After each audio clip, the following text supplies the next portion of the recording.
Love them or hate them, lore references from the extremely popular Knights of the Old Republic 1 and 2 have made their way into Star Wars The Old Republic, set 300 years after the original games.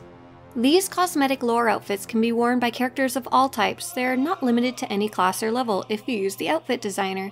If you're hoping to look like Revan, Bastila, or Malak from the Old Republic games, these Knights of the Old Republic armors can be found in cartel packs and bought from other players on the Galactic Trade Network. If you're looking to pick one up, I recommend saving up and buying one from the GTN. These armor sets are all purchasable from other players, with prices varying based on rarity, desirability, date, and server. Players can start purchasing armor sets from the GTN around level 10 after they complete their first planet and reach the Republic or Imperial fleet, but these armor sets might be out of range for most new players. However, max level characters earn credits a lot faster than low level characters. Even the armor sets that run between 1 to 2 million credits are pretty affordable for a character who is running heroics and selling everything they pick up. I am not stuck up.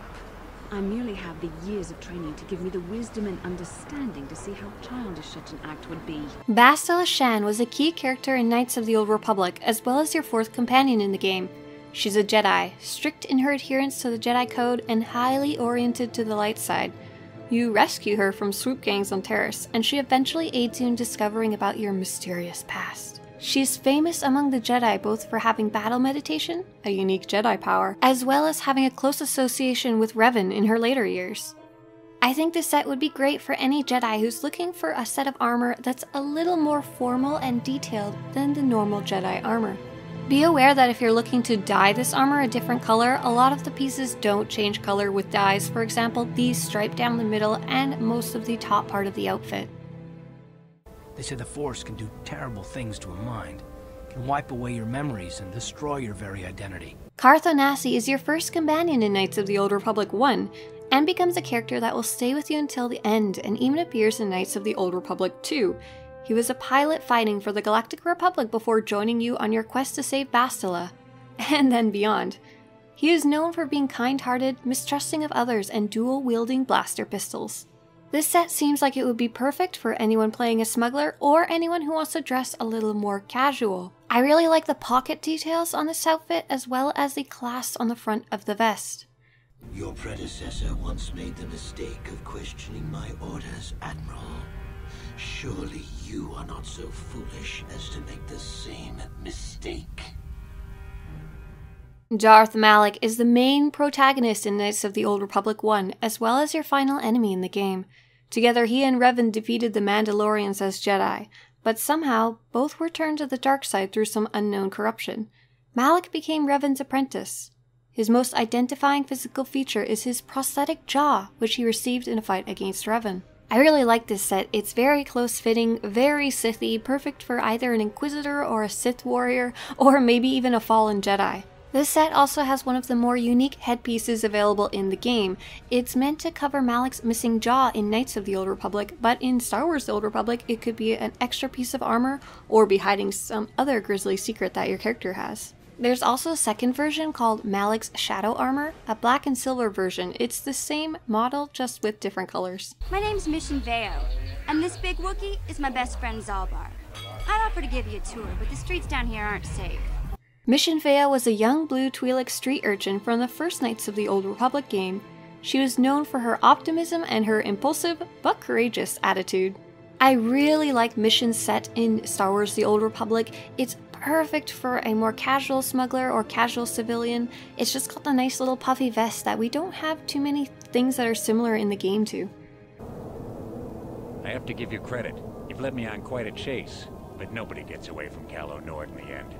Calo Nord was a bounty hunter in the first Knights of the Old Republic game, a short, scary man your party runs into on multiple occasions before fighting him in a final showdown. He's known for his no-nonsense, no-small-talk behavior. I really, really like this set. I really like the chest piece. I really like the headpiece. They're super unique compared to everything else in the game. There's no similar model to these.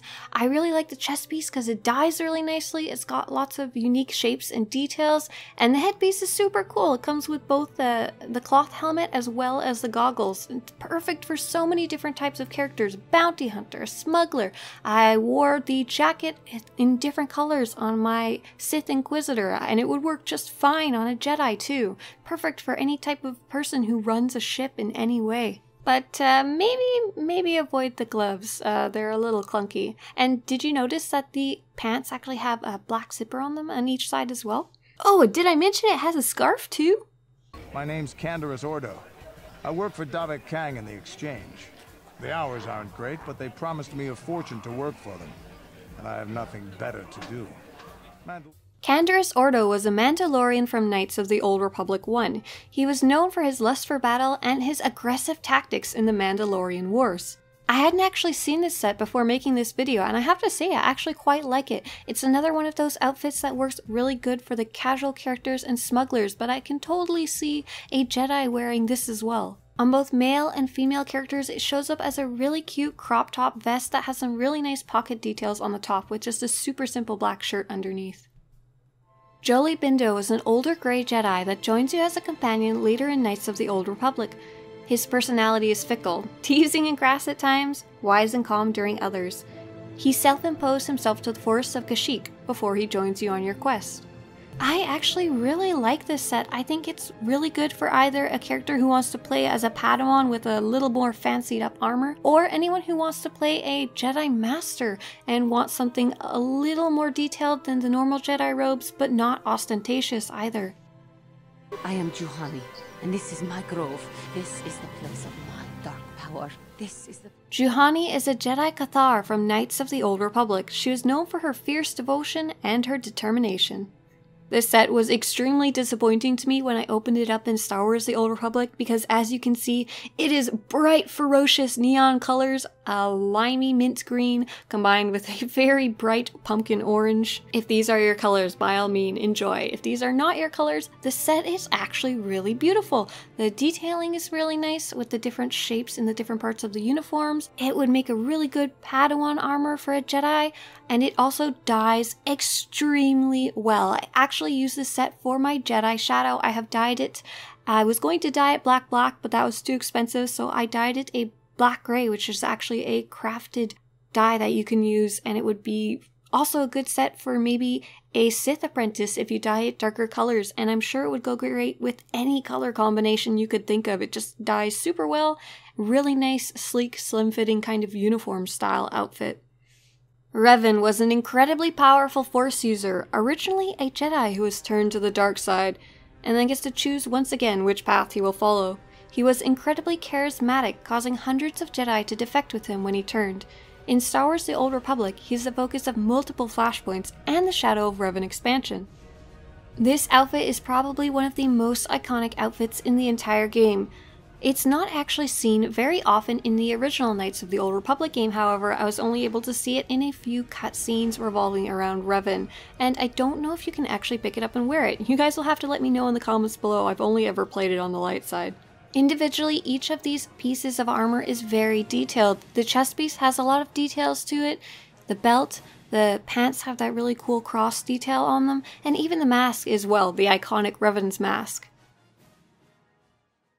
Damn, another Dark Jedi! I'll try to hold him off. You get to the escape pods. Go!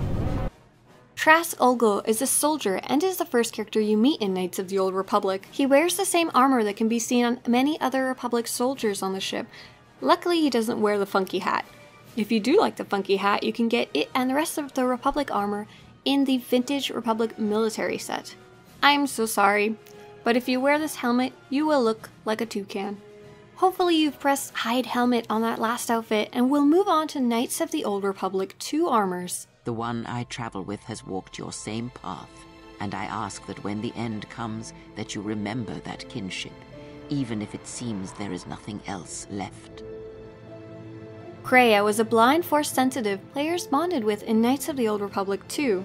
Kreia challenged the main character in Knights of the Old Republic 2 to question the ethical implications of everything they did, and believed that actions and morals were far more complicated than the basic tenets of the light and dark sides of the Force. Kreia's armor in Star Wars The Old Republic is one of the very unique pieces in the game because it's one of the few pieces that will cover your character's eyes while leaving the bottom of their face uncovered. This set is a really classic, nice kind of looking Jedi robes and great for any type of Jedi who wants to roleplay as covering their eyes, whether they are blinded, whether they see through the Force, or whether they're a mere Lucan. If you're playing a Sith instead of a Jedi on the dark side, you could always send these robes over and dye them with a black dye or a black-gray dye on a budget.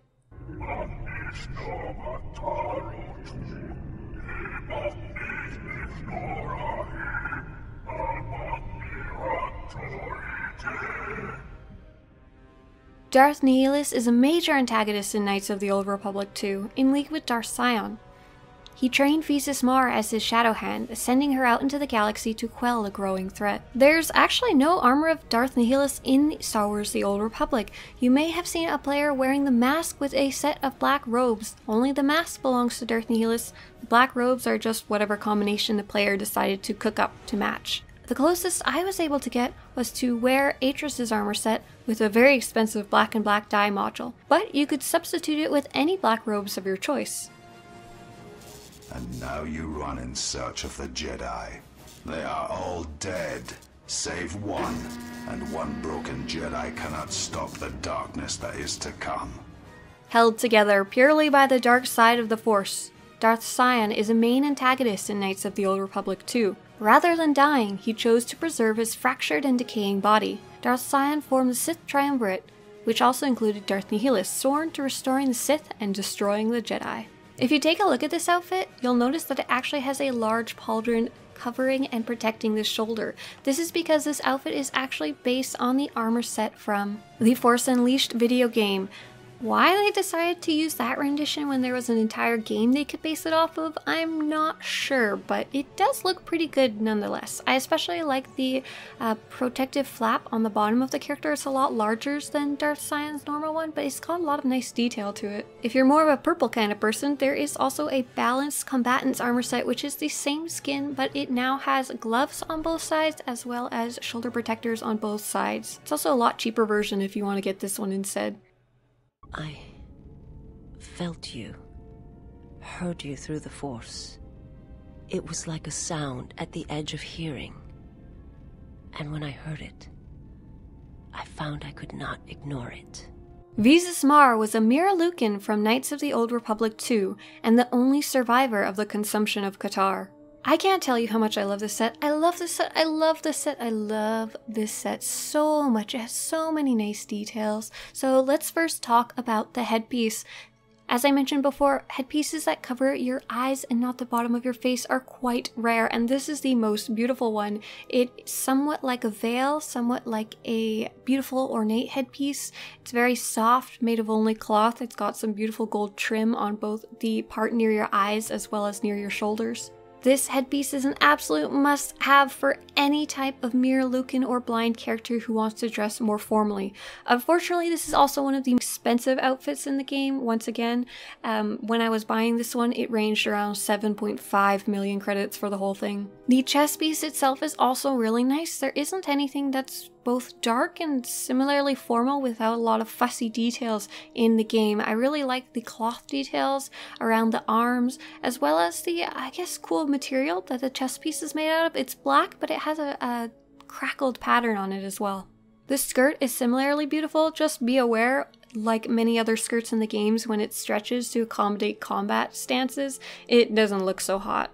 Because of that, I actually dyed this light gray, dark gray, and gave it to my Sith Inquisitor to wear as a kind of apprentice uniform, not quite as fancy as something she would wear when she was a full Dark Lord of the Sith. Scattered perhaps, but we're still alive. Alive and rebuilding. Mandalore the Preserver is a Mandalorian that joins your party anonymously in Knights of the Old Republic 2. From Mandalorian Basilisk war droid pilot to heavy blaster wielder, this man is known for his prowess on the battlefield. Now this is a really cool armor set. This is a really cool set for anyone who wants to wear a heavy lore armor.